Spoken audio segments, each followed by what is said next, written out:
Passar por vários empregos, por mercados diferentes, ousar, crescer, quebrar, se recuperar, mas não desistir nunca.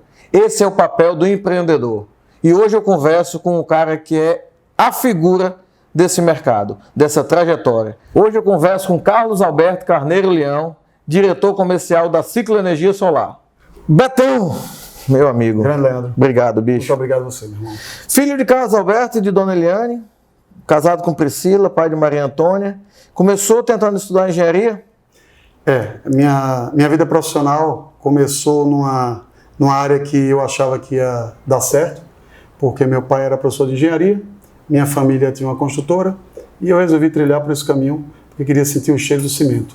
Mas depois que eu comecei a sentir o cheiro de cimento, eu vi que minha vida era com gente, era me relacionar com pessoas. E aí, muito cedo, estudando, foi estagiar na Odebrecht. Pois é, eu passei 2 anos e meio na Odebrecht, tive um aprendizado inicial profissional muito forte, muito grande, porque é entregue para a gente uma responsabilidade muito grande. A gente, desde o início, na Odebrecht, começa a tomar conta de obras. Então, isso nos trouxe uma responsabilidade que eu não tinha até então. Mas não era a tua praia, né, Beto? Pois eu tinha um prazer muito grande, porque eu estava trabalhando com pessoas, mas não da forma como eu queria, como eu achava que devia ser. Eu tinha um potencial diferente. E aí, na primeira grande guinada da tua carreira, tu resolve largar a faculdade e fazer marketing na Escola Superior de Marketing. Pois na verdade, surgiu uma oportunidade e eu resolvi trilhar ela. Um convite de um amigo meu, Marçal, que me chamou para um desafio até então inusitado e inesperado da minha vida, de trabalhar no ITA, Instituto Tecnológico de Aeronáutica, para reativar a revista do ITA. E fomos lá, eu fui com a cara e a coragem, ele acreditava no meu potencial de escrita, de relacionamento, e fomos lá e fizemos um trabalho interessante, porque a gente reativou a revista, que creio que seja até hoje. O ITA em São José dos Campos, é isso? ITA em São José dos Campos, essa famosa faculdade que muitos já fizeram testes dela e não conseguiram passar. É verdade, tem escolas, inclusive, que tem turmas específicas para o ITA, né? Exatamente, eu tive um aprendizado muito grande lá com o relacionamento que eu criei. E aí você volta e vai trabalhar numa agência de propaganda? Pois voltei para o Recife, voltei depois desse momento em São Paulo, São José dos Campos, e fui trabalhar na Aliança Propaganda. Bati na porta, era o Luiz Geraldo, o grande ícone da publicidade nordestina, e entrei lá na área de criação, trabalhei com Lina Rosa e Sérgio Pires, 2 grandes ícones da publicidade, e passei um tempo lá. Foi outro aprendizado, outro tipo de aprendizado, foi um aprendizado dentro do escritório, na área de criação, tive verdadeiras aulas todos os dias com aqueles 2 profissionais, mas definitivamente meu caminho não era esse. Você veio construindo, né, com vários segmentos, vários mercados diferentes, o que talvez hoje tenha essa sua bagagem. Na Lidomec, onde você investiu, né, numa empresa gigantesca, você começou fazendo merchan. Eu comecei lá como freelancer de merchandising, o vulgo espanador de prateleira, e tive a oportunidade, através de, modestamente, muito trabalho, crescer muito lá dentro. Saí do freelance merchandising e 3 meses depois fui contratado como executivo de negócios dentro da Lidomec. Dentro da Lidomec, tive a oportunidade de trilhar muitos caminhos lá dentro e tive um aprendizado muito grande com, na minha opinião, o melhor vendedor que já passou pela minha vida, que foi o Paulo Roberto Monteiro, que fez a marca Titias e a marca Montila aqui no Nordeste. Subi para supervisor, depois gerente de produto e fui gerente regional aos 28 anos de idade.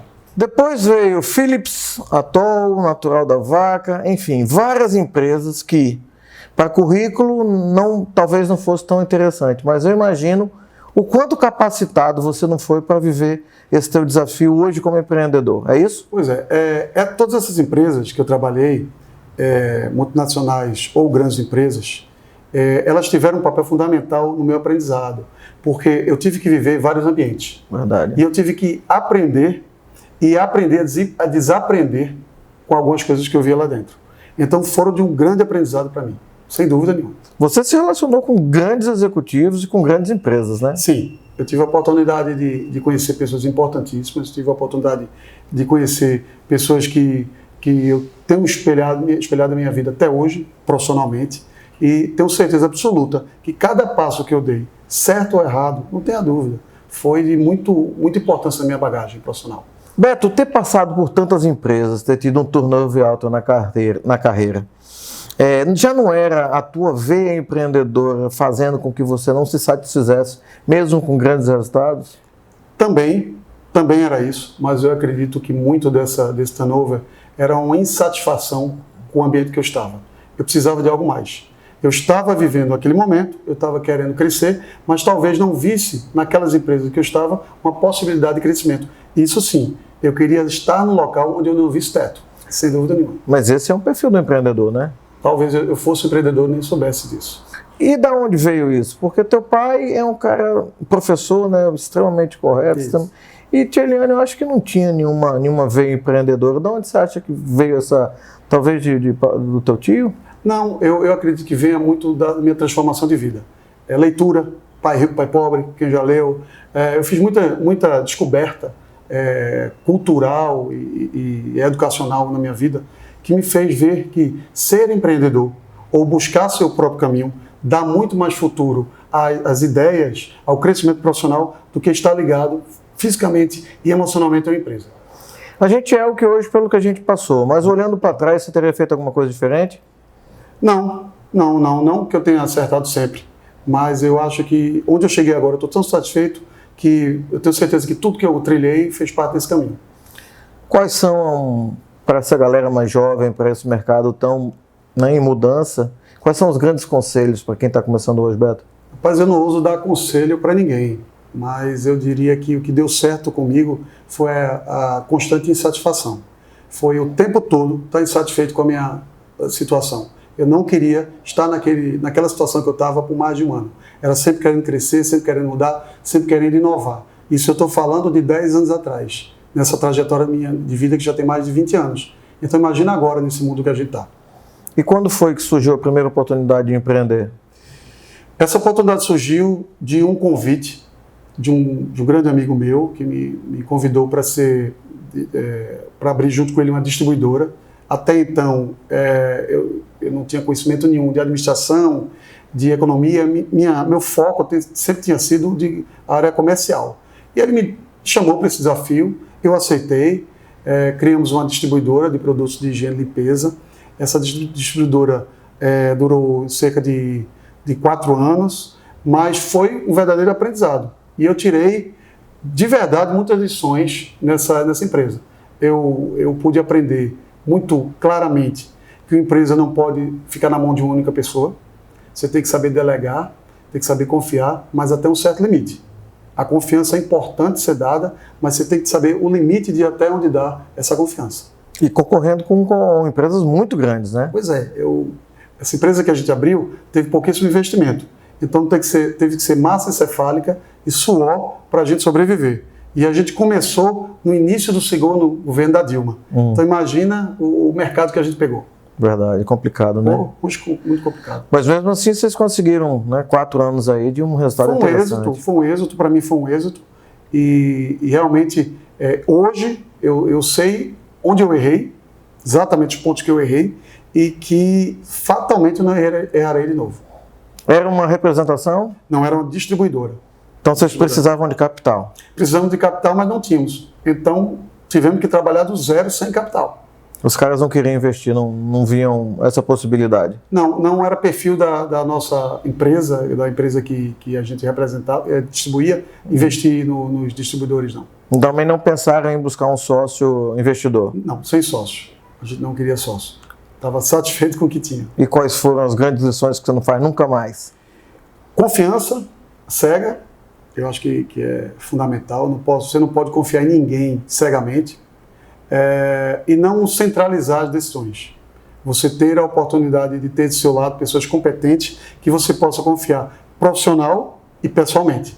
Aí você está feito no time. Prospectar clientes de todos os tamanhos, com uma marca nova, com uma marca que vocês estavam desenvolvendo no mercado, foi fácil, Beto?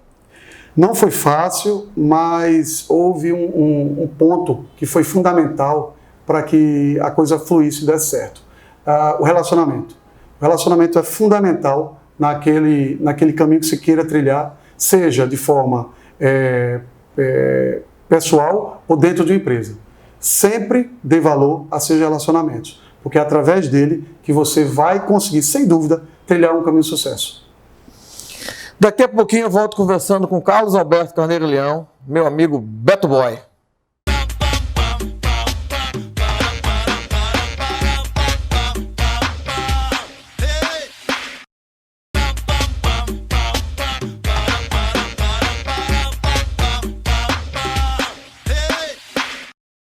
A gente volta a conversar com Beto Carneiro Leão, diretor comercial da Ciclo Energia Solar.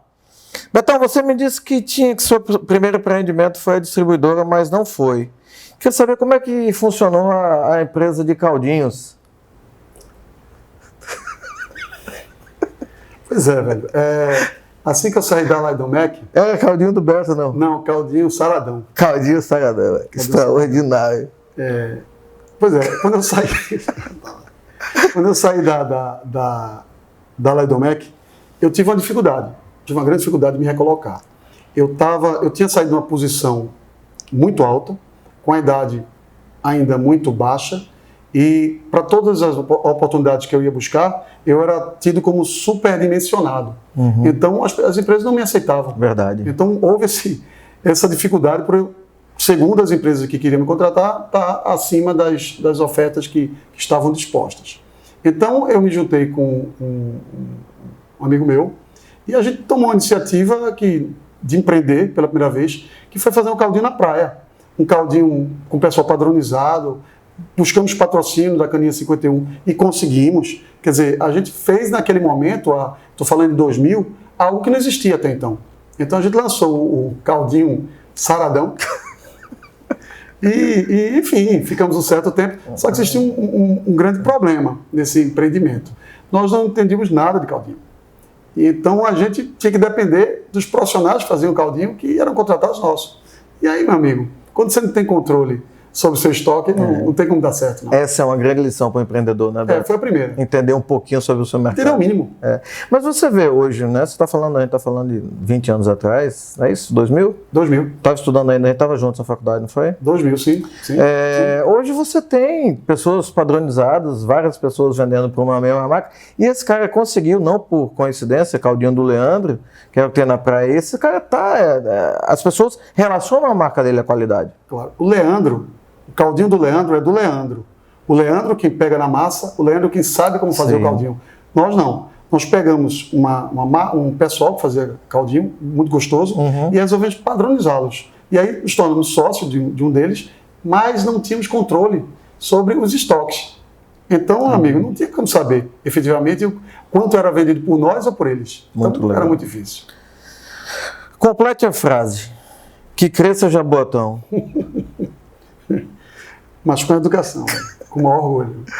Conta aí, velho. É empreendedorismo, é história de vida. Aos 19 anos eu tentei trilhar pelo caminho da política e resolvi ser candidato a vereador em Jaboatão. Só que existia dois problemas que inviabilizaram a minha candidatura. A primeira, eu não tinha dinheiro, tá? Eu não tinha verba. A verba que eu tinha foi o valor exato de uma caixa de teachers. Então, minha campanha foi movida financeiramente ao valor do que é uma caixa de whisky teachers hoje. Segundo lugar, eu quis ser candidato em Jaboatão, enquanto todos os meus conhecidos votavam em Recife. Então, a soma desses dois fatores certamente viabilizou o meu sucesso. Cara, você sempre foi muito competitivo, né? Você sempre gostou de ganhar. Mas tem uma história que você quis bater num amiguinho por causa de uma concorrência? Lá em Pipa?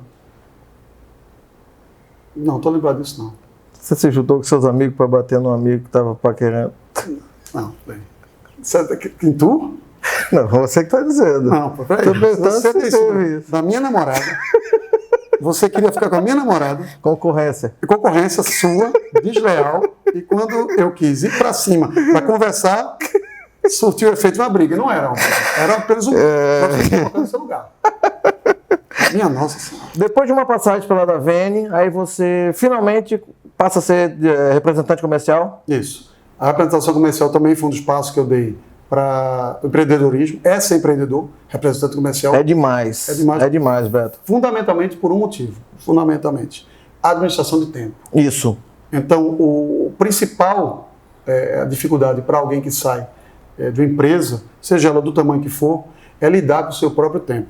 Isso. Você vai ter, teoricamente, muito tempo disponível. Isso. E você tem que saber usar esse tempo a seu favor. Tem outro desafio grande, eu fui representante muito tempo, que é o seguinte, é como uma franquia, né? Você tem a força do produto, mas você não consegue colocar a sua gestão, a sua força de trabalho do produto dos outros, que não tem poder de decisão.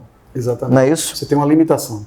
Até que, buscando uma tendência de mercado, aparece a oportunidade de mexer com energia solar. Pois é interessante como surgiu na minha vida a energia solar. Eu recebi um prospecto de um amigo que tinha trabalhado comigo anteriormente na Tambaú. A Tambaú foi uma empresa que eu trabalhei familiar e que eu tenho uma admiração muito grande por todos que estão lá. É uma família extremamente unida, que leva da sua casa para dentro da empresa os preceitos de lealdade, de fidelidade e de compromisso com o que está fazendo. Então a Tambaú foi outra grande escola que eu tive. A Laidomec e Tambaú foram definitivamente as duas grandes escolas que eu tive, cada uma por um motivo. Então a energia solar surgiu porque um dos profissionais que tinha trabalhado comigo dentro da Tambaú me convidou para ser franqueado dele numa empresa que ele era gerente de energia solar. Até então, eu nunca tinha ouvido falar de energia solar. Isso eu estou falando há pouco mais de 2 anos. A gente tinha ouvido falar do potencial de placas solares, mas não que efetivamente ela podia estar tão próxima a gente. Então eu não dei valor de início, porque eu estava muito focado na minha empresa, até então aquela empresa de distribuição. Mas meses depois eu peguei o prospecto e fui ler. Ao ler, me deparei com uma nova vida, uma nova oportunidade que até então eu não tinha enxergado. Um mercado gigantesco. Um mercado gigantesco, uma oportunidade de você produzir sua própria energia, sair do chamado mercado cativo, você sair das mãos das concessionárias que controlam absolutamente tudo na sua vida em termos de energia. E isso fez com que eu começasse a me interessar e buscar saber mais a respeito. Não tive a oportunidade de trilhar esse negócio com esse meu amigo, porque exigia uma joia, um valor de joia muito grande, mas fiquei com aquilo na cabeça. Posteriormente, em conversa com um dos meus melhores amigos, o Vander Ribeiro, que estava morando naquele momento na Austrália, conversei com ele por telefone e expus que eu tinha ouvido falar dessa energia solar e que estava estudando a respeito. E eis que, como sinal do destino, ele também na Austrália estava estudando sobre isso. Sendo que na Austrália, por ser primeiro mundo, a evolução do mercado de energia está muito além da gente. Mais perto da China, né? Mais perto da China também. Então a distância física lá ajuda e principalmente a cabeça das pessoas ajuda. Então ele se encantou com essa ideia, voltou para o Brasil, juntos começamos o que, ao meu ver, para mim, é a melhor oportunidade da minha vida. Hoje, eu tenho certeza que eu estou trabalhando naquilo que me completa. Beto, a gente consegue mensurar o tamanho desse mercado? Leandro, definitivamente não, porque a energia solar veio como uma espécie de libertação. Então, com a energia solar, com a oportunidade de um simples consumidor produzir sua própria energia, isso nos leva a um tamanho de mercado ainda imensurável. Nos vários acertos do novo governo, talvez uma coisa que se eu pudesse falar com o presidente sobre uma mudança seria um olhar um pouco mais carinhoso para a questão ambiental. Mas na semana passada ele tomou uma decisão que impactou direto no mercado de vocês. Pois é, eu diria que vai além do presidente. Pela primeira vez, depois de anos, eu vi, e é muito interessante isso, pessoas da esquerda e da direita falarem a mesma coisa. E como foi bonito a gente ver que, independentemente dos lados que aquelas pessoas estavam olhando para um único objetivo, o melhor para a sociedade. E o presidente, naquele momento em que ele foi extremamente enfático e feliz, ele fez o que eu acredito a maioria dos presidentes que a gente já teve não faria, que foi encarar um lobby absurdo, que era o lobby das concessionárias. Verdade, eu achei muito corajoso muito também. Corajoso. Muito porque corajoso. A gente está falando em algo irreversível, né? Porque a sociedade é as futuras gerações, é o meio ambiente. A gente tem, eu gosto muito de dizer que não existe jogar fora porque o país é o Sol, só temos um planeta, né? Exatamente. Para você ter ideia, Leandro, como a gente está posicionado, hoje o Brasil ocupa o 11º lugar do mundo em energia solar, tendo uma irradiação muito superior à grande maioria dos países do mundo. Então, quer dizer, a gente está muito aquém do que deveria estar. Quais são os grandes entraves para que essa tecnologia, para que esse tipo de energia limpa decole? São basicamente 3 entraves. O primeiro deles é o desconhecimento. A gente se depara com a maioria dos nossos clientes e eles ainda não conhecem de energia solar. Muito normal isso. Segundo lugar, o mau conhecimento. Eu ouvi falar que é isso, eu ouvi falar que é aquilo, eu temo pelas mudanças de lei que vão acontecer e acabam não botando para frente um projeto que não tem como dar errado.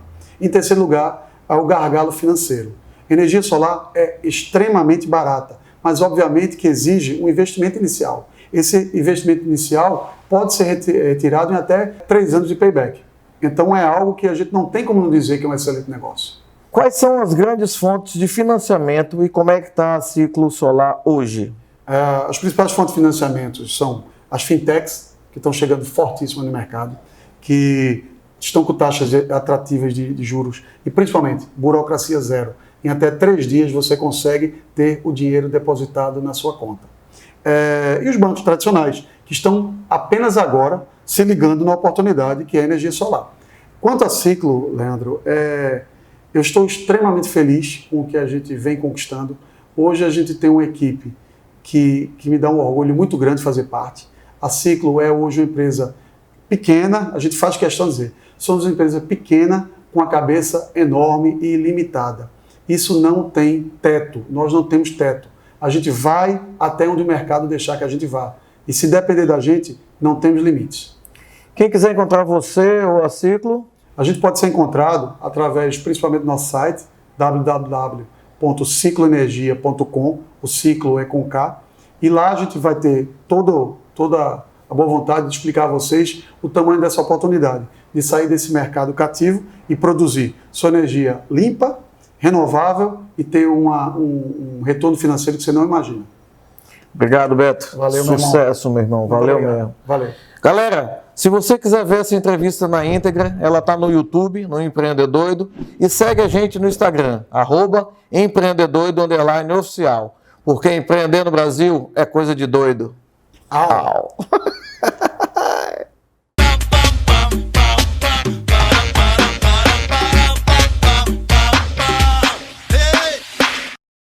Fique agora com Conexão Creare. Movida por sonhos, desafios e transformações, a Creare atua há 10 anos na área da educação, desenvolvendo pessoas através do conhecimento.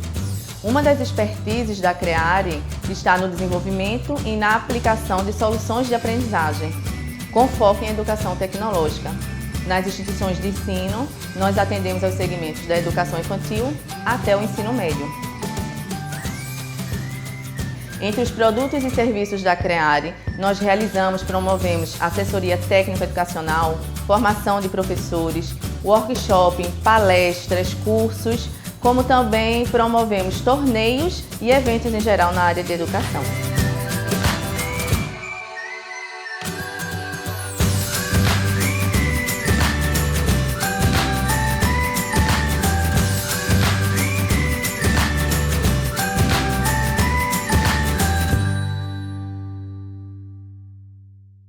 O colesterol alto é uma doença silenciosa que pode ser causada pelo uso excessivo de álcool e dietas ricas em açúcares e gorduras. É uma doença silenciosa que pode ocasionar ganho de peso, pode causar entupimento dos vasos sanguíneos, infarto ou levar à morte. Atividade física moderada e caminhadas podem reduzir o colesterol. Consuma mais frutas, vegetais e fibras. Seja mais grato, seja mais saudável, viva mais leve, viva mais feliz. Drogaria Setúbal, preço baixo e sua saúde em dia.